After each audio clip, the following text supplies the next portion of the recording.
Hola, hola, muy buenas noches a todos. ¿Cómo están ustedes el día de hoy? Buenas noches, los saluda nuevamente Mauricio Tálvaro, reinventándonos tienda virtual. Buenas noches, ¿cómo están? Aquí lo voy a saludar o la voy a saludar. Qué bueno encontrárnoslos en esta noche. Por acá se ha unido nuestro invitado el día de hoy, Dara Music. Dara Music. No sé si ustedes, por lo menos yo crecí con Dara en el colegio, artistas quindianos. Y bueno, acá estamos todos para empezar esta transmisión en vivo con Angelo, un famoso músico de nuestra región, un famoso y una gran persona de una calidad humana impresionante. Así que hoy vamos a conversar un ratico con él, hoy vamos a conversar un ratico acerca de su trayectoria musical, hoy vamos a conversar con él acerca de todos los planes que tienen, que nos cuente un poquito de los proyectos que han realizado, bueno, que nos desatrase un poquito de todo lo que ha pasado en este tiempo, tanto con Darak como con Angelo. Entonces, qué bueno y qué grato poder contar con la presencia de excelentes seres humanos, de excelentes músicos de la región y, y aquí vamos con este en vivo. Tal vez poco a poco vamos haciendo que muchas personas se vinculen también de cierta manera a todos estos en vivos para que puedan eh, dar a conocer su negocio, dar a conocer su empresa, dar a conocer su proyecto de vida, dar a conocer su emprenderismo, porque es muy importante que todos ustedes, las personas emprendedoras, Chola Oscar, buenas noches, las personas emprendedoras de nuestra región, qué bueno que empiecen a mostrarse a través de nuestras redes sociales, empiecen a decirnos, mire, nuestro producto es este, queremos publicitarlo, queremos participar de los directos, queremos participar de los vivos, queremos participar de todo lo que se viene especial y chévere aquí en Clasificados Armenia Quindío. Recuerde que tenemos un canal YouTube donde también publicamos su emprendimiento o su negocio en el canal YouTube. Ahí nos encuentran como Clasificados Armenia Q. Clasificados Armenia Quindío es nuestro canal en YouTube. Escuchen bien, nos pueden encontrar en YouTube como Clasificados Armenia Quindío. Ahí usted puede encontrar unas listas de reproducción muy interesantes. Esas listas de reproducción que les digo yo están encaminadas a colgar los emprendimientos, los artistas, todas las personas que nos envían los videos y que tienen que ver con clasificados, con noticias, con situaciones interesantes para nuestra comunidad de Armenia y del Quindío, pues nosotros simplemente lo que hacemos es publicarlo por ustedes a través de nuestro canal YouTube. También tenemos páginas en Facebook que usted puede seguir. Tenemos un grupo muy grande que se llama Clasificados Quindío Oficial. Este grupo usted puede entrar, ingresar libremente, es gratuito. Usted puede publicar las veces que quiera, el tiempo que quiera, porque las páginas de nosotros están abiertas para que usted lo pueda hacer. Y también puede publicar en otro grupo que tenemos que es muy grande, que se llama Empleo y anuncios clasificados Armenia Quindío. Empleos y anuncios clasificados Armenia Quindío.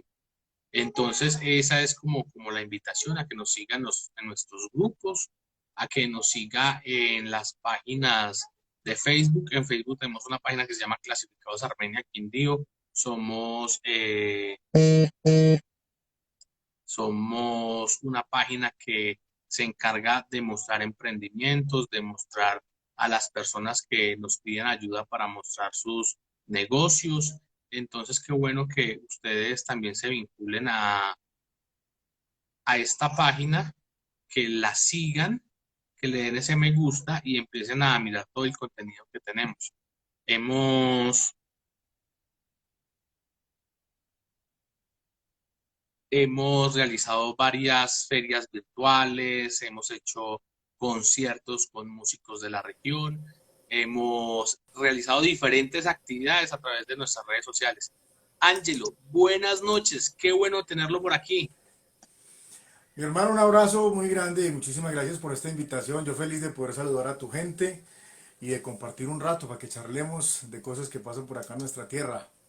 Sí, señor, qué bueno, porque usted es un personaje para, por lo menos a nivel personal, muy grato, Ángelo. Déjeme decirle que yo en el colegio y demás crecí con la música de Dara, escuchando el vozarrón de Ángelo y siempre uno que, bueno, que vamos a dedicar esta cancioncita, que esto, que lo otro, o con la guitarrita uno haciendo sus primeros pinos con una canción de Dara y ver también toda la trayectoria que usted ha tenido y lo que más me ha gustado de su trayectoria musical es que usted ha sido una persona que donde se para, da confianza, transmite carisma, es una persona que no es una persona de escándalo, sino que es una persona bien puesta, por decirlo de alguna manera.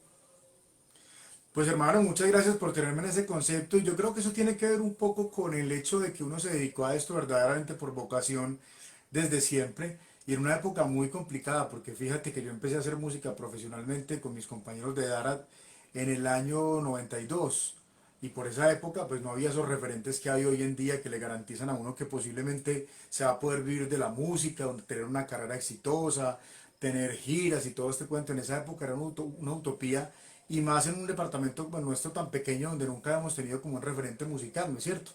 Entonces, quien se dedicara a esto que hago yo en esa época junto con mis compañeros de Dara, definitivamente era porque lo amaba y porque estaba dispuesto a todo, irse de frente y a trabajar duro, no a vivir del escándalo ni de lo que tú mencionas, sino verdaderamente a trabajar duro para conseguir los objetivos y creo que la vida de alguna forma nos ha premiado con la posibilidad de llegar a los corazones de mucha gente con nuestra música.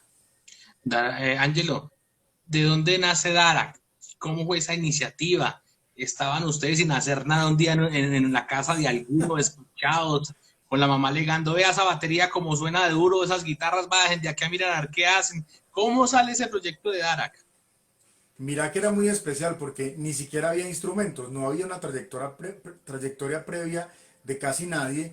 Mis compañeros, que son los que tocan conmigo actualmente, Andrés Felipe, Juan Diego, Jorge Andrés y Luis Enrique, estudiaban en el mismo colegio, algunos en el mismo salón, otros habían perdido y se habían juntado y toda la cosa.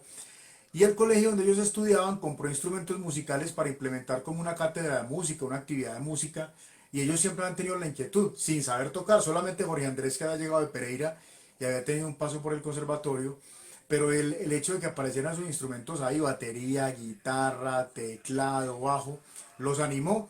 Entonces como que se juntaron entre charla y charla, Jorge Andrés se comprometió a darle a cada uno una instruccioncita, pues como para meterse en el cuento. Se contactaron con uno de los profesores de Jorge Andrés en Pereira, que era el maestro John César Noreña de Tránsito Libre, un grupo muy importante, y empezaron a viajar, a que les dieran clases junto con las que daban en el colegio para poder acceder a esos instrumentos musicales. Entonces se armaron dos bandas y Darra terminó siendo una de ellas, sin nombre, sin la pretensión pues de tener algo comercial, simplemente de tocar en el colegio.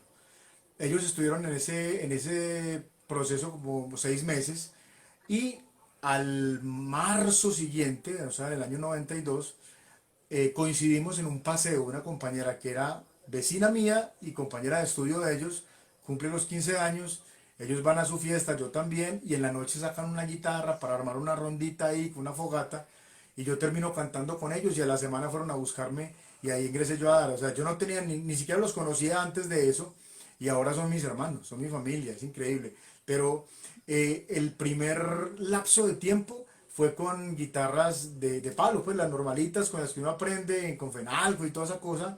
La batería se armaba con latas, con basureros, con radiografías. Y, imagínate que cuando grabamos el primer disco, varios años después, solamente teníamos un bajo.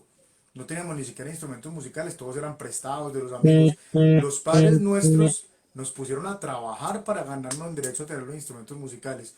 En algunos casos hubo apoyo, por otro lado hicimos rifas, concursos, de todo lo posible para poder acceder a las cosas.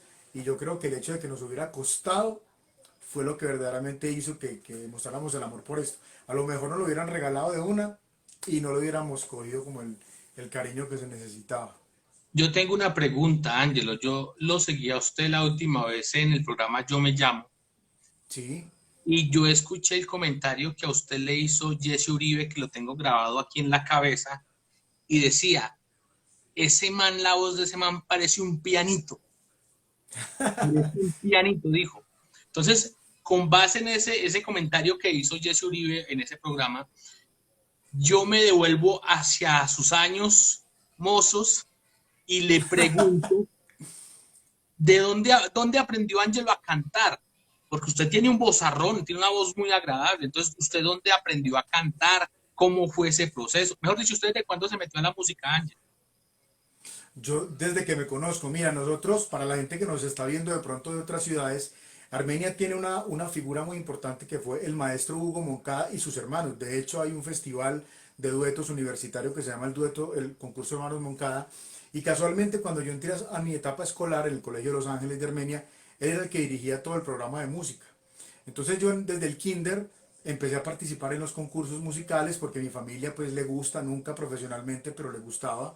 Y el maestro encontró en mí un personaje para sacar en la tuna del colegio, que era una tuna muy bien rankeada, con mucho reconocimiento en el departamento y en el eje cafetero, para llevar además de esto un solista que cantara por esos días, para que calculen la edad que tengo, la música de Pedrito Fernández, la de la mochila azul y toda esa música. Entonces, la tuna presentaba su actuación, yo tocaba la guacharaca en la tuna o la pandereta, y después yo me cantaba un par de canciones y el maestro empezó a llevarme y a llevarme, y yo estuve en un proceso musical con él más o menos desde unos 5 o 6 años, ¿cierto?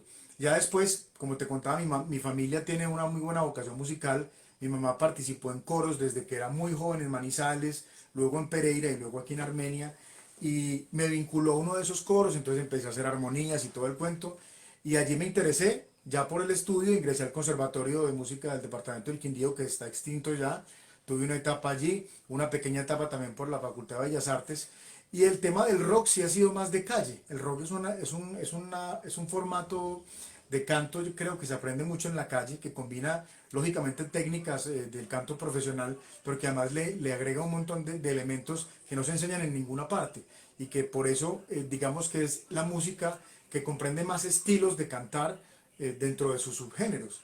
Eh, Lógicamente soy una persona muy amante de lo que hago, entonces me cuido mucho, soy muy disciplinado, soy juicioso, no tomo licor, duermo lo suficiente, entonces eso me ha permitido conservar la voz que tengo desde que empecé a cantar con el grupo y pues, lógicamente toda esa formación sirvió también.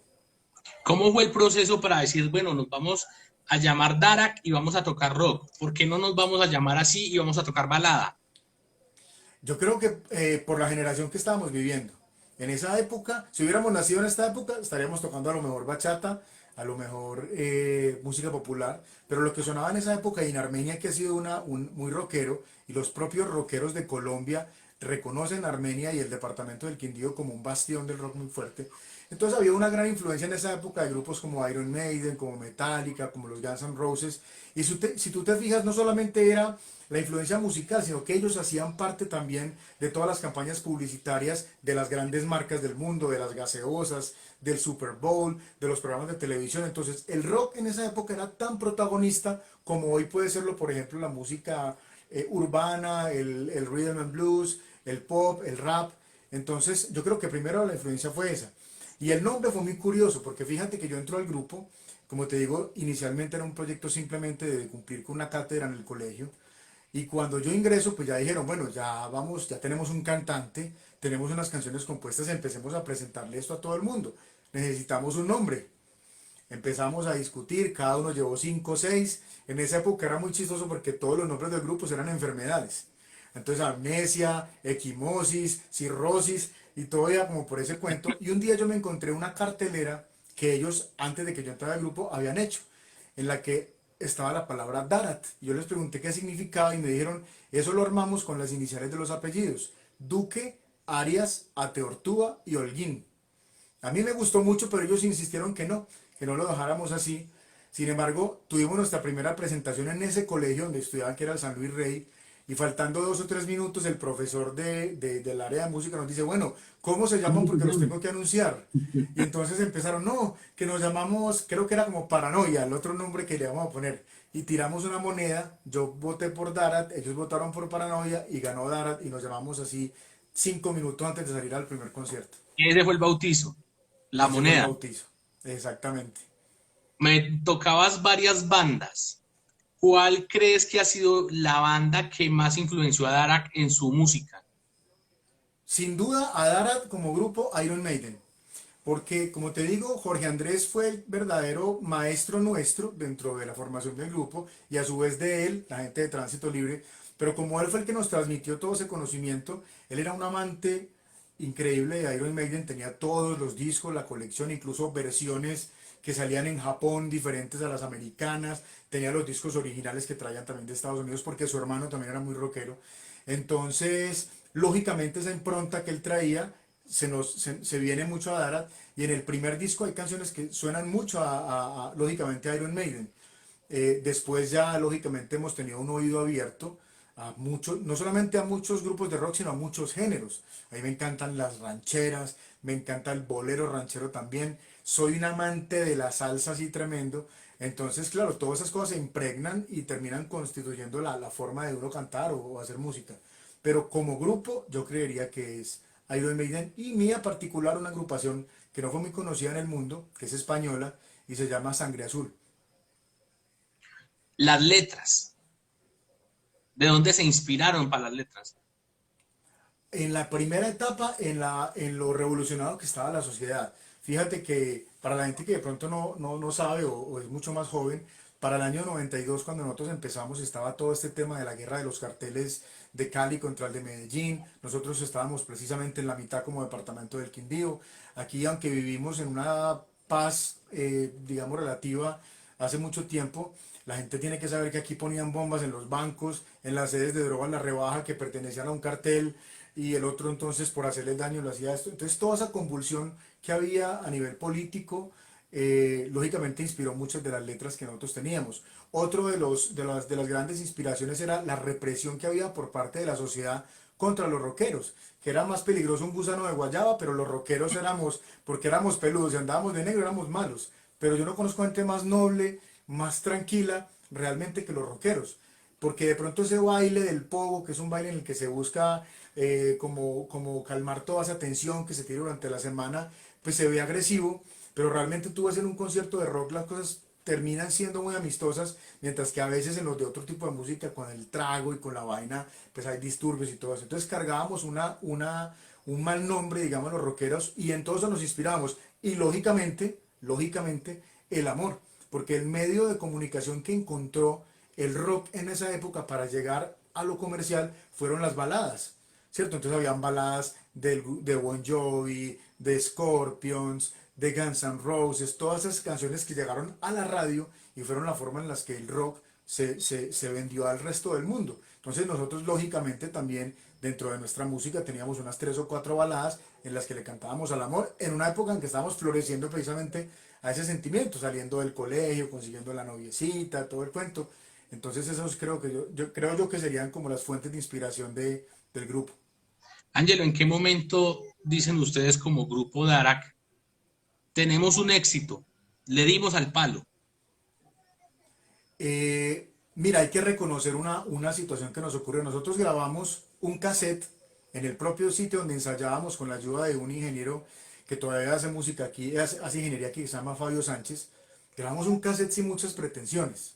Lo grabamos en nuestras casas, le pusimos una carátula hecha en una tipografía y nos fuimos con ese cassette a venderlo a los conciertos con la sorpresa de que vendíamos cajas y cajas en cada concierto. Entonces decidimos grabar ya profesionalmente un par de canciones para probar suerte.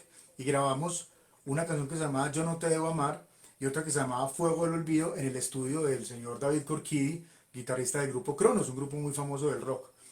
Y cuando nos entregaron ese producto, de atrevidos nos fuimos para Caracol Estéreo, donde el señor Federico Moritz, que era el director en esa época, y nos le aparecimos allá, tocamos la puerta sin cita, no sé por qué le caímos en gracia, pero él dijo, vamos a hacer una cosa, yo pongo la canción, una de las dos, y si la gente llama a pedirla tal cantidad de veces, los meto en programación, me la juego, con la sorpresa de que empieza a sonar ese teléfono, ta, ta, ta, ta, y la canción entró a programación. Una semana después nos llama Federico, así nos queremos hacer una entrevista porque la canción se metió al listado de los 30. Y un mes después llegó al primer lugar.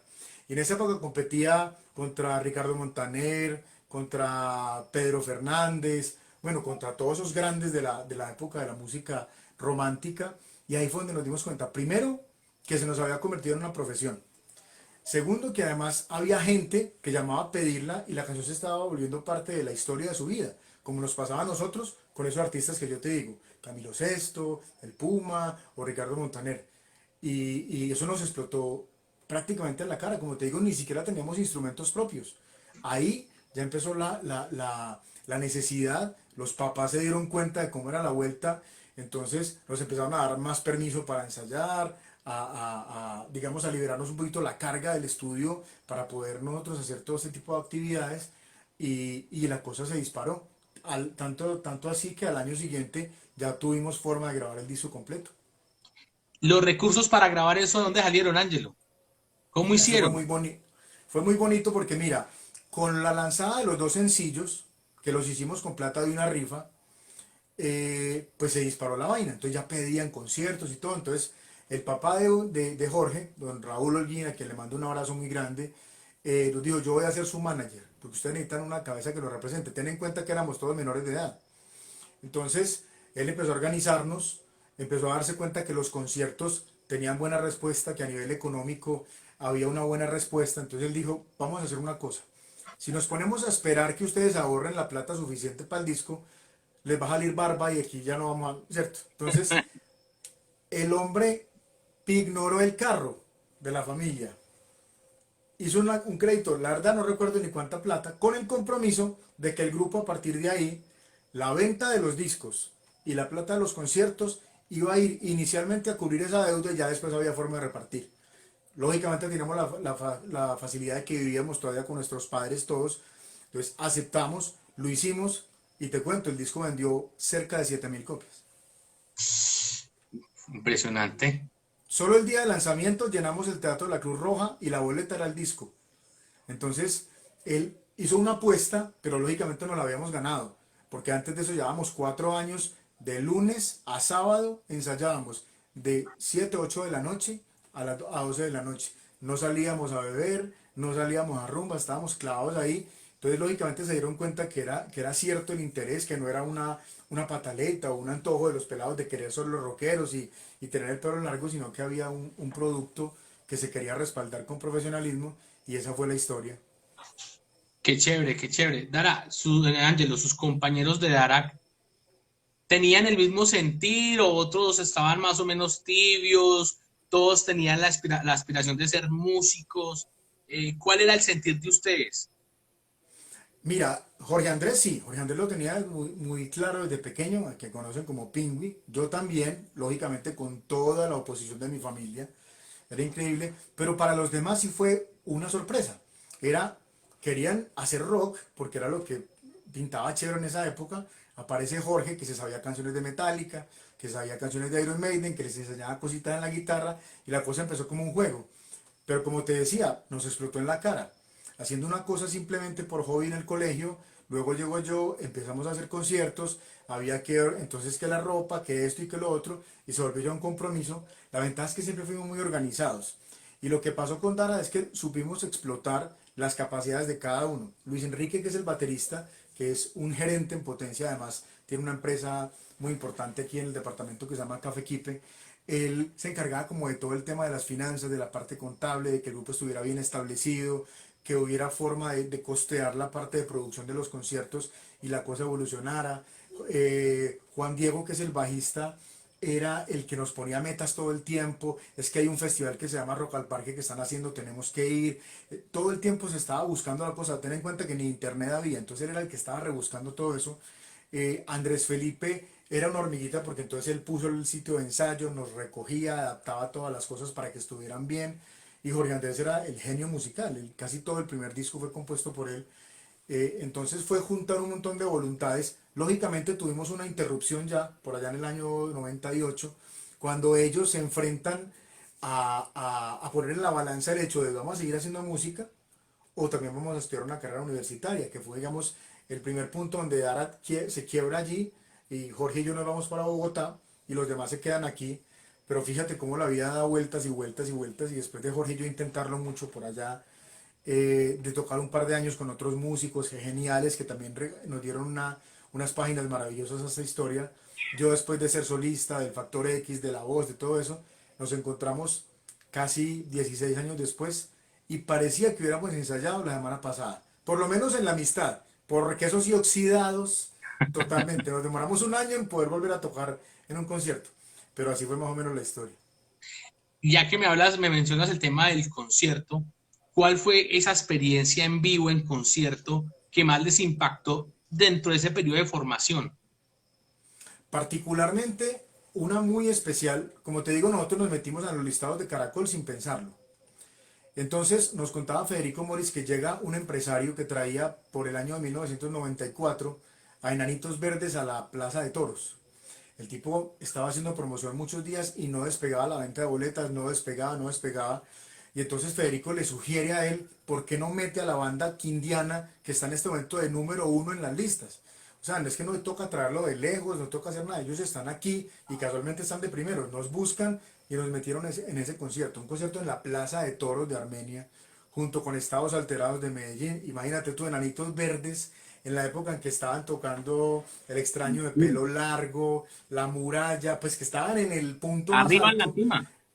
Imagínate, entonces nos tocó, primero que todo, constituir un equipo de trabajo porque nos exigían una parte técnica, montar un show ya en el que uno simplemente con mirarse lanza tal canción, dice lo que va a decir. Bueno, eso fue una cosa loca y llegamos al concierto y encontramos un público lleno de banderas de Armenia en esa arena de la Plaza de Toros, ya cantando nuestras canciones porque estaban en la radio. Nosotros no habíamos hecho conciertos pequeñitos y era normal que cantaran porque iban nuestros amigos. Pero cuando tú ves 2 o 3 mil personas en una arena de una plaza de todos cantando tu canción, ya eso es otra cosa. Yo no tengo tantos amigos. Entonces eso a mí me marcó mucho. Y saber que media hora después iban a llegar esos monstruos que tú no veías sino en la televisión o por allá en el naciente MTV, eso fue una cosa muy loca. El tema de la ruptura de Dara fue muy doloroso. Fue dolorosa por el hecho de que ya no íbamos a compartir tanto, porque aparte, digamos, de separarnos, íbamos a cambiar de ciudad. Pero fue lógicamente amistosa porque la amistad siempre estuvo primero. Simplemente los compañeros pusieron, como te decía yo antes, en la balanza el hecho de su carrera universitaria. Juan Diego estaba estudiando arquitectura, Luis estaba estudiando ingeniería agroindustrial, ya Andrés Felipe se había retirado antes del grupo porque estaba practicando el deporte del montañismo, entonces varias cosas se fueron dando y no hubo deterioro de la relación, simplemente una decisión en ese momento de carácter personal y Jorge y yo nos fuimos para Bogotá. Entonces el cambio de conseguir nuevos amigos, de posicionar el nombre ya no en una ciudad pequeña como Armenia, que para la época tendría por ahí 200.000 habitantes, sino llegar a este gran monstruo de 7 millones, donde tú levantabas una piedra y aparecía una banda de rock.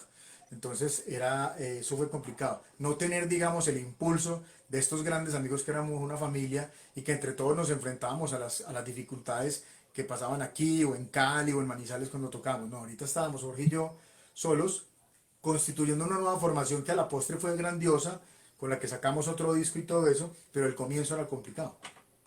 Ángelo, ¿por qué decidir dividirse en cada uno por su lado y no buscar nuevas personas para volver a ensamblar a Dara antes de decir nos vamos? Primero por la dificultad histórica, segundo porque, como te digo, no había una garantía de que de esto se pudiera vivir. La gente muchas veces lo ve a uno muy organizado, entonces tiene, mira, por ejemplo, la camiseta del grupo y la gorra y el parche y el disco y todo, pero realmente la remamos toda la vida, o sea, esto es dele que dele. Y fíjate, por ejemplo, una situación como la que estamos viviendo hoy, donde los músicos somos los últimos que vamos a poder salir a hacer cosas. Entonces, la vida del músico normalmente se tiene que alternar con otras cosas. La casualidad es que Jorge Andrés y yo alternábamos con otras cosas, pero dentro de la música, porque yo hago música para cine, para televisión, canto publicidad. Hay gente que, por ejemplo, no sabe que yo canto muchas propagandas que de Pasta Doria, que de Comcel o de Claro, de que el Gol Caracol, cosas como esas, o canciones de novelas, que de pronto no saben qué es uno, pero que no alterna a eso. Digamos que la aparición del Factor X le dio otra dinámica a mi carrera como solista, entonces yo podía alternar las cosas con suficiente tranquilidad. Sin embargo, para ellos no era tan fácil. Tenían la familia, por un lado, presionándolos. Si tú le dices a la gente hoy en día que yo me voy a dedicar al fútbol, pues claro, está Falcao, está James y está Cuadrado que dicen, vea cómo se puede triunfar. Pero hace 50 años era una utopía, era un suicidio. Pasaba igual con la música. Hoy ya tenemos a Carlos Vives, a Shakira, a Fonseca, a Maluma, a J Balvin, a Bomba Estéreo. Pero en esa época, ¿quién? Yo no voy a demeritar, pero en esa época eran Fausto, Raúl Santi, Claudia de Colombia, pero no tenían presencia internacional. Nunca venían a tocar Armenia. Es que aquí en Armenia no había conciertos. Venía de pronto el grupo Nietzsche y venía de pronto el Binomio de Oro, pero para una caseta. Entonces, esa industria de la música que conocemos hoy, que puede ser muy atractiva para un joven, apuntar y decir, me voy a la segura y yo voy a llegar allá. En esa época ni siquiera había un sueño para perseguir. Los rockeros que eran grandes eran de afuera. Y hoy nos damos cuenta porque ya conocemos a varios de los que fueron nuestros ídolos y nos decían, no, en España la pasábamos igual, en Argentina la pasábamos igual. Yo llegaba de Colombia a hacer una gira y salía a tocar saxofón en cumpleaños y en bautizos en Buenos Aires, porque no crean que la cosa era así como pintaba. Entonces yo creo que fue también enfrentarse un poco a la realidad de la vida, que es de lo más normal. Ángelo, llegas a Bogotá y ¿qué pasa? ¿Llegas, tenías dónde quedarte o llegas, como dicen vulgarmente, a llevarte la rume, a pasar necesidades? ¿Cómo fue esa experiencia en Pues mira, Bogotá? mi Diosito nunca me ha desamparado, eso sí, la verdad. Sí cambió mucho las cosas porque producto, digamos, del buen hacer de mi madre aquí en la ciudad, de su trabajo de toda la vida. Yo perdí a mi papá cuando tenía un año apenas, viví solo con mi madre, pero fue una mujer muy organizada y mal que bien nunca nos faltó nada. Nunca fuimos de que nos sobraran cosas, pero digamos que tenía un bienestar garantizado. Jorge Andrés se había ido un año antes a estudiar allá, a reforzar sus estudios de música y él venía a los conciertos en bus, ahí se nota el cariño que le tenía a la vaina. Entonces cuando yo decido irme, él me dice saquemos un apartamento juntos, un apartamento en un barrio muy normalito de Bogotá. Él tenía la idea de empezar a producir música, entonces de montar un estudio, entonces yo llego y empiezo a trabajar con él y todo. Pero a mí me tocó de todo. Yo como yo había comprado algunos instrumentos, unos micrófonos y unas cabinas de sonido, yo me las llevé y incluso estuve haciendo esas ventas que hacen con micrófono y estuve trabajando en un mercado de pulgas haciendo rifas y anunciando los productos y me iba por los puestos anunciando para poderme ganar la vida y tener los fines de semana libres para ensayar y tocar con el grupo.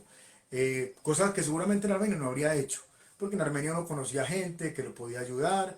Yo estaba estudiando en Derecho y me retiré por la música, entonces sí cambiaron muchas las cosas, pero no puedo decir que llevar de la rume, no, nunca pasé hambre. eh, y la compañía, digamos, de Pingüi fue importante porque él había hecho un caminito ya de un año allá, conocía gente, ya tenía un par de músicos vistos para el proyecto y llegamos a darle. Y cuando uno está haciendo música y está contento, uno le saca gusto a un arrocito recalentado con salchicha. ¿De dónde sale el tema de meterse a los realities? Eso fue ¿Quién le dijo, un Ángelo, usted chiste. es bueno para eso, métase en eso, que va a lograr? Nada. ¿Quién lo impulsado? ¿Qué? Nada, imagínate que yo, esto fue en otra etapa, yo ya me había vuelto para Armenia, estaba trabajando aquí, muy aburrido, trabajando en una empresa, había abandonado un poquito la música. Y entonces Pingüi me dice, hermano, ¿se acuerda de ese disco que dejamos grabado hace un tiempo? Yo lo quiero retomar, véngase para Bogotá. Mi esposa me apoyó, me dijo, váyase primero a buscar otra vez futuro. Me voy yo para allá y lo único que él me podía ofrecer era dormir donde grababan la batería en el estudio. Entonces yo por la noche ponía una colchoneta y dormía y yo no tenía radio, yo no tenía televisión y así estuve como un mes. Entonces como a los 20 días de estar en Bogotá, me llama un amigo muy querido de aquí de Armenia, Carlos Felipe Acevedo, y me dice, hermano, me voy a presentar otra vez al Factor X. Y digo yo, ¿qué es eso? Yo, ¿cómo que qué es eso? ¿No ha visto los propagandas, que es un reality? Ya vinieron a Armenia y yo estuve muy nervioso y no pasé. Entonces voy a ir a Bogotá y me voy a presentar. ¿Me va a acompañar? Y le dije, pues hermano, yo lo acompaño. Yo no sé qué es eso, pero yo lo acompaño. Yo terminé de trabajar en un bar que había conseguido un camellito ahí y me fui para la casa de la novia y nos fuimos a hacer fila, pero el que se iba a presentar era él. Él llevaba un formulario con su foto pegada, yo no llegaba a nada, yo no me iba a presentar. 2 días de fila, pasándonos el frío allá, comiendo arroz con leche, tomando canelazo que la gente pasaba vendiendo. Y faltando 100 metros para las vallas donde uno ya entraba a la Plaza de Toros de Bogotá, pasa un tipo y es que repartiendo los números. Entonces a mí no, me iban a pegar el número y no, yo no tengo formulario ni nada. Oh, pues vas a que le fotocopia a uno, se quiere presentar. Y yo, no, no, pues es que no, no, hágale, hágale. El amigo mío fue y sacó la fotocopia. Pasaba un tipo con una Polaroid tomando la foto y la recortaban con tijeras Y y pega. como por 2.000 pesos. Una cosa así, muy chistosa. Y mi amigo terminó inscribiéndome. Lo raro del caso fue que yo pasé y él no, y ahí empezó ese periplo. Yo no estaba ni siquiera presupuestado para eso, yo trabajaba en un bar, entonces llamar a mi jefe a decirle, hermano, pasé, no puedo ir mañana porque tengo otra audición, y ahí arrancó, eso fue en el del 2005. Yo en esa ocasión quedé con Coronel, se escogían 4 finalistas por cada grupo, que mayores, menores y el de los grupos, y yo quedé entre los últimos 6 de él. Pero él me dijo, hermano, yo estoy muy nuevo en esto, yo necesito a alguien que tenga piel, que tenga sabor, que haga lo mismo que yo, no puedo irme contigo. Y me quedé por fuera. Y me quedé por fuera con Carolina Núñez, y recuerdan la cantante de Siam, que ella Sí. también quedó eliminada en ese primer Factor X conmigo. Imagínate, pasamos 2 meses de pruebas para quedarnos ahí al borde, nos ahogamos al borde del agua. Y ella después lo ganó y yo quedé tercero yo quedé tercero en el siguiente y ella ganó como a los 2 años siguientes con su grupo, con su esposo. ¿Y un reality le cambia la vida al músico o no? Simplemente es el Sí, momento mediático o si hay resultados. es muy fuerte, el momento mediático es muy fuerte, es a veces difícil de asimilar y te explico. Yo comparo mucho con la carrera de Andrés Cepeda. Yo a Andrés Cepeda me lo topaba en los conciertos de rock, cuando él tenía poligamia y la guerreaba igual que nosotros y nos encontramos posiblemente en Cali y en Pereira y en otras partes. Y verlo después hecho un gran cantante es normal, porque hizo todo un tránsito.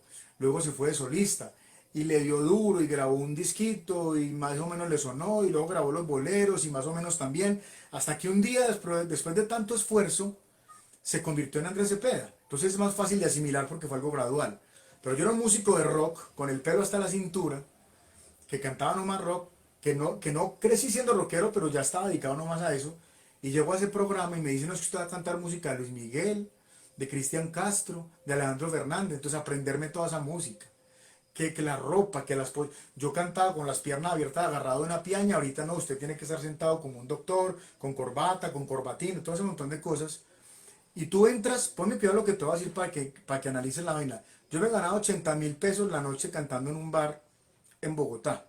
Y 4 meses después que salí del Factor X, tenía 30 o 40 ofertas para ir a tocar en Cartagena, en San Andrés, en Quito, en donde fuera, con todas las condiciones, hotel de 5 estrellas y tal, solo por haber estado en un reality.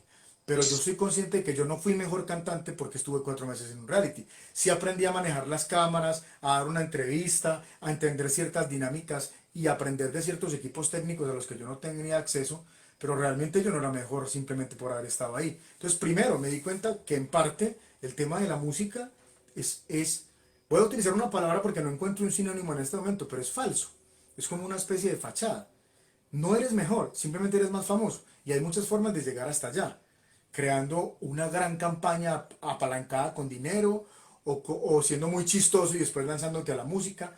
Hay músicos, por ejemplo, como Johnny Depp, que son unos excelentes guitarristas que no la pegaron por ahí, entonces ahorita voy a ser actor y cuando la pego, ahorita se saca un disco. Cosas que pasan como eso. Pero entonces sí me di cuenta que era un poquito como sintético el hecho de ser una gran estrella cuando no se tenía un recorrido en el pop o en la música romántica que es la que yo hacía. Era increíble. Ahora, económicamente fue bueno, las condiciones en las que me presentaba, yo tenía que cantar en un bar desde las 9 de la noche hasta las 3 de la mañana, en esa época no había la restricción del cigarrillo en los bares, entonces yo llegaba oliendo a mico a la casa, me tenía que empelotar en la entrada, meter la ropa a la lavadora, porque uno, imagínate, yo tenía una esposa, una hija y cómo iba a llegar oliendo a eso. Entonces ya la cosa era de tocar en clubes, de tocar en estadios, de abrirle una gira a Camilo Sesto, a Ángela Carrasco, a Ana Gabriel, a Leo Dan, era una cosa increíble. Pero, pero, pero sí era un poquito raro y se sentía una soledad muy grande producto de no haber hecho el tránsito como se debía. ¿no es cierto? Ahora, yo sí siento una cosa, estaba preparado porque no me agarró a los 20 años, ya era una persona mucho más madura, estaba preparado porque yo estudié para esto, porque fui muy juicioso, porque he sido muy disciplinado con el tema del canto. Entonces cuando me subía a un estadio o a cantarle a 20.000 personas en el Parque Simón Bolívar, yo tenía con qué. A veces pasa que a ti te maduran a punta de periódico, como los aguacates, y cuando te paras en una tarima, Nada que hacer ni nada mostrar. que nada. Exacto. Ángelo, cuando estás en esos realities, el medio, las personas que se encuentran, ¿están muy arriba o lo tratan a uno que está ahí apenas subiendo bien? ¿Son buenas personas? ¿Lo miran por encima del hombro? ¿Cómo funciona eso? En cuanto a la producción, hay dos caras de la moneda. Cuando me refiero a producción, es la gente del canal.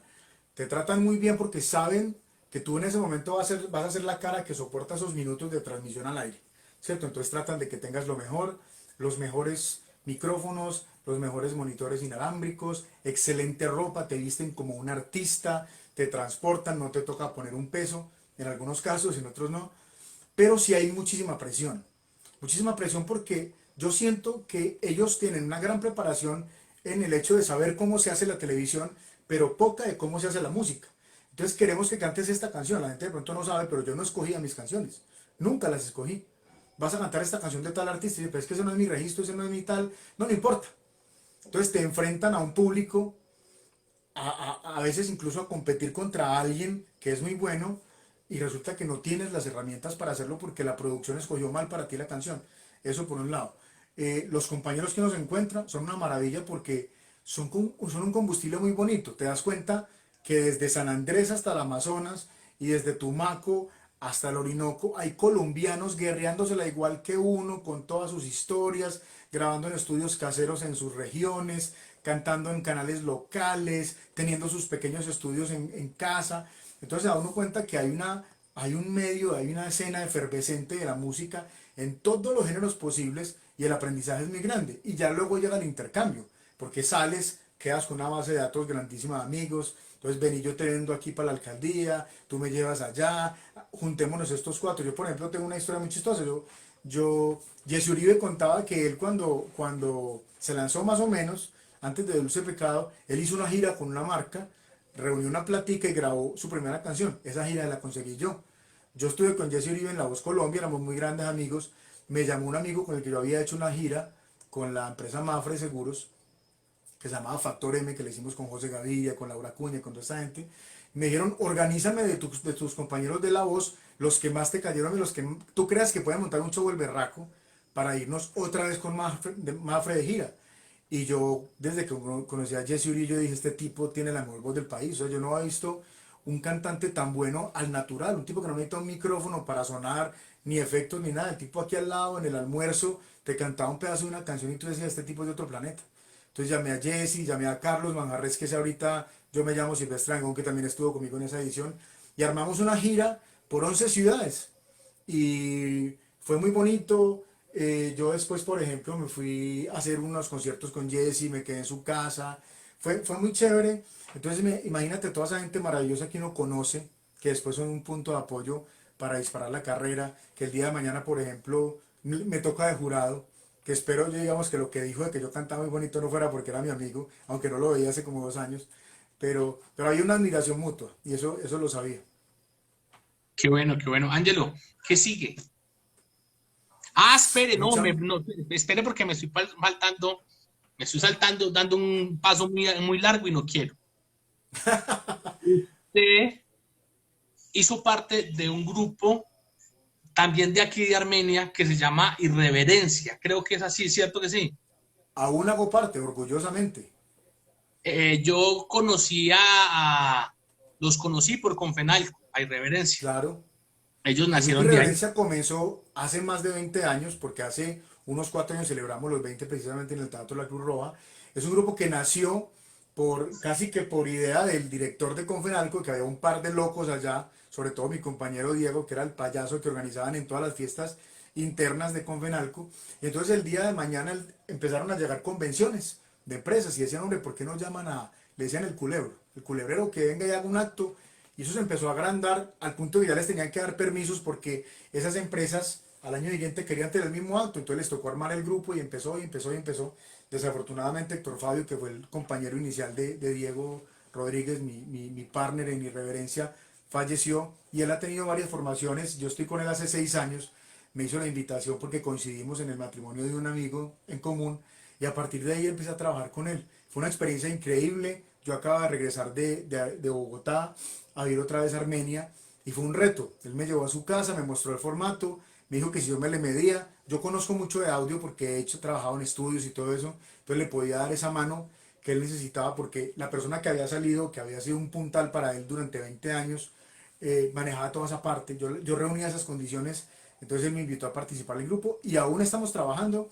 De hecho, el sábado vamos a tener un concierto virtual. Hemos estado haciendo durante la pandemia algunos conciertos para empresas en todo el país y más o menos al año estamos haciendo unos 50 conciertos por fuera de la ciudad, girando de la mano de muchas empresas, haciendo recorridos con sus clientes o con su personal también empresarial y nos la pasamos recorriendo el país con Irreverencia. Es un grupo que yo adoro, que me ha dado una oportunidad increíble de alternar lo que hago, de salir de la zona de confort de solamente cantar para ya La payasear parte incluso, actoral, porque teatral, eso es chévere. claro, claro, que es tan importante en el músico que debe ser integral, porque el día de mañana te necesitan para hacer teatro y uno tieso, con una tostada, pues ahí, no, el hecho de hacer caras, el hecho de tener que intervenir dentro de la producción con las reacciones de mi compañero, porque es coreográfico y un montón de cosas, eso ha sido maravilloso.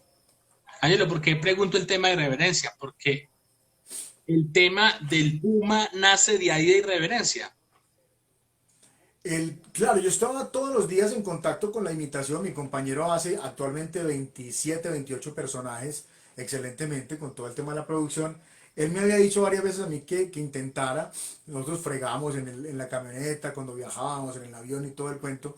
Pero realmente el tema del Puma nace, incluso él se dio cuenta del que yo estaba haciendo lo del Puma ya cuando yo fui a mi audición a Pereira porque traté de mantenerlo un poco en secreto. Yo lo que sentía era que a ese gran artista no se le había dado el reconocimiento, mis hijos no sabían quién era, él tuvo una etapa de quebrantos de salud muy grande y estaba desapareciendo como de la faz o como de la historia musical sin pena ni gloria.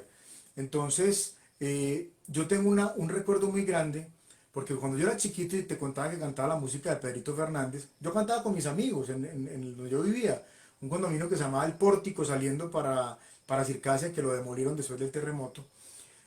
Y yo no sentía que hubiera ninguna diferencia entre mis amiguitos y yo cantando. Cantábamos, ¿qué te pasa, chiquillo? Y eso todos cantamos igual. Pero cuando nace, sale dueño de nada de Puma. Yo recuerdo que donde yo vivía había edificios que se miraban uno con el otro y creaban como una especie de cajón. Y yo cantaba esa canción y yo escuchaba mi voz retumbar en los vidrios de las casas. Y yo decía, yo tengo un don. Y lo digo humildemente, pero yo decía, yo canto distinto a mis compañeros. Yo tengo la capacidad y esa canción para mí era impresionante. Entonces, un día en la mesa le pregunto a mis hijos algo del Puma y dicen, pero ¿quién es ese? Yo, el Puma, ¿cómo no van a ver quién es el Puma? No sé, no tenemos ni idea. No lo han visto ni siquiera Yo Me Llamo. Y yo, no, Yo Me Llamo, no ha habido ningún Puma. Me meto a buscar ninguno. 8 temporadas, 7 temporadas, ningún Puma. Dije, lo voy a hacer yo. Y faltando nada, me fui a presentar a Pereira y pasé un par de filtros, como llaman ahí, llegué a los programas de Bogotá. Lógicamente, y eso sí tengo que confesarlo, sin ninguna intención de volverlo a hacer después en vivo, solamente de hacerle su homenaje en la pantalla. Después me llamaron de todas partes para hacer giras con los Omellamos porque se los llevan de a 10 y de a 20, eso es una rume para todas las tarimas de Colombia. Nunca quise hacerlo. Nunca quise hacerlo porque pues tengo mi música, he sido compositor, tengo mi banda y no quiero vivir a la sombra de un personaje ni subirme a una tarima a tener que imitar los gestos de alguien y a no ser natural. Simplemente era un regalo que le quería hacer a él, que ni se va a dar cuenta seguramente, pero que lo quería hacer. ¿Y lo quiso Amparito Grisales o no? Sí, la verdad el contacto fue muy poco, pero fue muy respetuosa. Ese era el miedo que yo tenía. Yo decía, ¿qué puede pasar en Yo Me Llamo? Sí, porque yo voy y no paso y no pasa nada. Digamos que mi calidad como cantante o mis resultados como cantante no se pueden poner en duda porque pase o no pase. Tengo 7 discos grabados, giras por todas partes, he llenado estadios, coliseos en los lugares más recónditos de este país. pero sí que de pronto un comentario así, esos, decían, es duro porque además es una persona que tiene una personalidad muy fuerte y que por más que entres en una controversia vas a perder, porque hay gente que cuando domina eso es muy duro, es muy imponente. Pero mira, me fue bien, sí me salieron con lo... Imagínate que cuando La me dicen peluca. tienes que ir a la audición, pero tienes que llevar una peluca, yo no sabía. Y el día antes me fui para el centro de Armenia y me conseguí una peluca de payaso azul rizada. Entonces era un afro azul como plástico.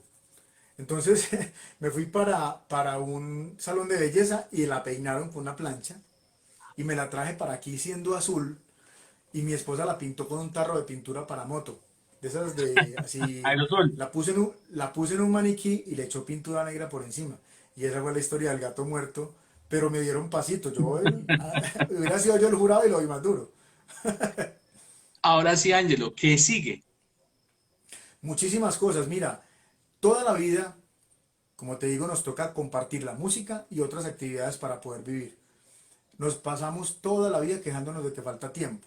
Porque entonces los que no hacen lo que yo hago, que es música y música, sino que son comerciantes y músicos, abogados y músicos, llegan cansados a la casa a las 7 de la noche de trabajar, le sacarán 1 o 2 horitas al ensayo.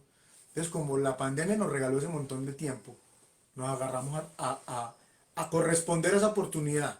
Nosotros vimos esto como una oportunidad. Entonces, lo primero que hicimos fue sacar un EP que se llama Desde Adentro con 4 canciones. Con él participamos ahorita en un festival en México y vamos a participar en unos días en uno en Costa Rica también. Participamos en una convocatoria del Ministerio de Cultura, de la Gobernación del Quindío, con gran éxito también. Tenemos grabado el Continental 3, que hace parte de una secuencia, ya sacamos el 1 y el 2 al mercado y tenemos grabado el 90% del 3. Lo hemos hecho en pandemia con este micrófono que ven aquí, por internet, con un sistema que montamos porque nuestro productor vive en Bogotá. Yo grabo todo aquí desde donde estoy sentado. Acabamos de terminar la restauración total del Nacimiento de la Diosa, que fue nuestro primer disco, que lógicamente por las limitaciones técnicas que había en esa época, hoy no suena como suena la música moderna. Entonces, como la gente lleva esa música a todas partes con su celular, como está tan de moda todo el tema del high res, alta definición, que la gente se compra el DAC, que los super audífonos, ya había una diferencia muy marcada entre ese disco y lo que es en una diferencia muy grande entre los dos productos. Entonces nos sentamos a hablarlo, lo remasterizamos, conseguimos una grabadora de cinta, porque grabamos en esa época, para rescatar eso y mañana, mejor dicho, hoy a las 12 de la noche está disponible para todo el mundo la nueva versión original pero restaurada de Fuego del Olvido y el 25 de octubre sale al mercado Renacimiento, la versión nueva del Nacimiento de la Diosa completamente restaurada. Las versiones son originales pero eso les va a reventar la cabeza el sonido que logramos con el disco. Viene el Continental 3 más o menos en marzo. Hay otro disco que se llama Senderos Acústicos que lleva 22 canciones. Entonces están grabadas 21. Todo este tiempo lo hemos hecho con eso. Tenemos ya varios conciertos para noviembre, que los contratos han sido en vivos. Si están abiertas las posibilidades, lo haremos presenciales. Si no, los haremos virtuales. Tenemos un proyecto para grabar un concierto y anclarlo a una plataforma similar a Netflix, donde los humoristas y algunos cantantes están en este momento vendiendo sus productos a cambio de un pago de una renta, como lo que pasa como con Claro Video y con todas estas plataformas, para que la gente pueda disfrutar de la música mientras podemos salir otra vez a hacer conciertos. Seguimos componiendo, seguimos abriéndole pasos, caminos a dar el año entrante. Si Dios permite que la pandemia pase, tenemos una gira que va a incluir Guanajuato, Puebla, Ciudad de México, Nicaragua, Costa Rica. Ya tenemos todo eso planeado. Nuestra música empezó a sonar en esta pandemia en muchos países porque el interés de la gente que está sentada en su casa era de consumir lo que estaba pasando para entretenerse y varias emisoras culturales independientes han hecho el puente que necesitábamos nosotros entre la gente y nuestra música. Entonces ha sido muy positivo dentro de las dificultades económicas que esto ha traído el hecho de poderle haber dedicado el tiempo a la música y no descansar un segundo. O sea, aquí nos pusimos horario y empezábamos por la mañana y terminábamos por la noche y logramos, hacíamos cuenta en estos días, 46 canciones durante la cuarentena. Hemos grabado. Maravilloso, maravilloso. Sí. Hoy entonces a la medianoche está la nueva versión. la nueva No, versión la versión disponible. mejorada. Exactamente, la versión original, remasterizada, remezclada y restaurada. Va a estar en todas las plataformas digitales, tanto para las que tengan de pago como para las versiones gratuitas, Spotify, iTunes, Apple Music, Claro Música, todas esas. Y también, porque lo hemos hecho siempre así, lo vamos a subir a YouTube para que la gente que no tenga estas plataformas o que acostumbre a consumir la música por allí pueda acceder a ella. Vamos a lanzar inicialmente, mientras se lanza el disco en físico el 25 de octubre, varios sencillos como preámbulo al disco, y posterior al lanzamiento del 25 de octubre va a llegar el sueño más grande que teníamos nosotros, que es la versión del disco en LP, en formato de disco de vinilo a la antigua. Firmamos el disco con una disquera que se llama Viuda Negra, que tiene sede en Canadá. Va a ser distribuido por toda Latinoamérica. Es un disco increíble porque es una versión de lujo que va a incluir un librillo de 16 páginas a full color con toda la diagramación, con fotografías. Va a incluir una bandera dentro del disco para que los fans la tengan. Y como te digo, les va a volar la cabeza el sonido que logramos rescatar de esta producción, que es la muestra fehaciente de que cuando uno tiene sueños los puede cumplir, porque éramos unos niños menores de edad y ahora estamos contando la historia junto a un montón de gente que se ha unido a este proyecto como fan, como seguidores, como gente que nos ha apoyado, como patrocinadores incluso. Sus hijos tienen la vena musical. Impresionante, mejor que yo. Pero el problema de ahora es encauzar la energía de los niños, porque tienen tantas cosas que los invaden. Nosotros tirábamos la maleta, hacíamos la tareita correspondiente y nos daba el tiempo para jugar fútbol, béisbol, voleibol, bolas, ponchado, tocar guitarra. Era increíble. Ahora es una cosa loca el exceso de información, todo este tema del manga, de los videojuegos. Pero mi hija toca la guitarra, aprendió a tocar la guitarra mucho más rápido que yo. Es increíble. Y mi hijo toca en la banda marcial de su colegio desde hace 3 años. Es el capitán de la banda y tiene unas habilidades para la percusión increíbles. Los dos cantan muy bien. No les veo vocación de que se quieran dedicar a eso, pero yo les he fomentado mucho el hecho de que la música en algún momento de su vida les puede ayudar para conseguir otros objetivos. Por ejemplo, yo tengo grandes amigos que han pagado su educación en Europa o en las mejores universidades de Bogotá, incluso de aquí a Armenia, con becas musicales o entrando, pagan su primer semestre y resulta que hay un grupo musical que representa a la universidad en varios festivales y por el hecho de ser seleccionado van becados. Entonces la música se puede volver una gran alternativa, no tienen que tomarla como profesión. Ellos les asustaba un poquito, creo yo, la forma como yo abordo la música, que es un tema de trabajar, de que tengo que estar contestando las redes, administrando cosas, grabando, sincronizando videos. Y ellos decían, no, pero es que nosotros no queremos eso, nosotros no queremos fans, nosotros no queremos cantar delante de un público. Y yo les decía, no, es que no se trata de eso. Encuéntrenla como esa forma de divertirse, de encauzar los sentimientos, el cansancio, el estrés, y últimamente lo han retomado mucho y como te digo, unas habilidades que yo reconozco incluso superiores a las mías. Angelo, no me puedo despedir de usted en esta noche sin que nos cante algo. Yo creo que las personas que nos han visto toda esta hora no me lo perdonarían. Claro, con muchísimo gusto. Cantemos un pedacito de la que vamos a estrenar esta noche. Claro que sí. El corito dice, y ahora miro al cielo y maldigo tu visión. Grito en silencio tu falta de valor. Tuviste mi amor dentro de tus manos y lo soltaste como un ave hacia el cielo. Espero que van a escucharla ahorita a la medianoche para que sean los primeros en disfrutarla. Yo me voy a aguantar hasta la medianoche.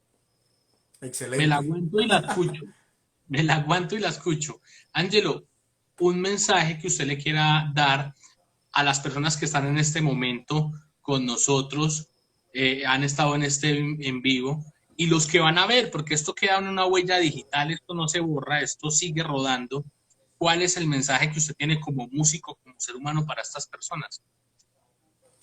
Pues mira, la música me ha enseñado a mí que la disciplina lleva sus recompensas y no estoy hablando del tema económico, porque uno tendrá altas y bajas, pero tener un objetivo claro en la vida te permite navegar en una dirección. Pues dicen que el que no sabe para dónde va cualquier bus le sirve. Entonces eso agota mucho.